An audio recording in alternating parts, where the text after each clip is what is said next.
Tapos sa Canon STE,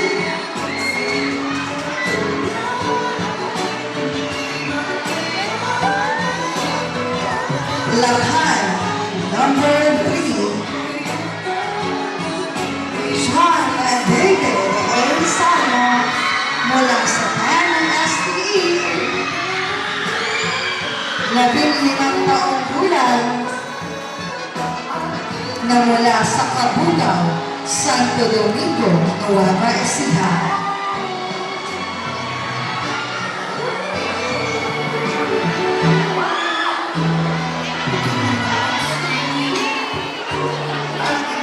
Si Ginoong Sean David A. Salvo ay mula sa Barangay Cabugao, Santo Domingo, Nueva Ecija. Kasama ang kanyang mga magulang, Ginoong Sherwin G. Samo at Ginoong Christy A. Salvo.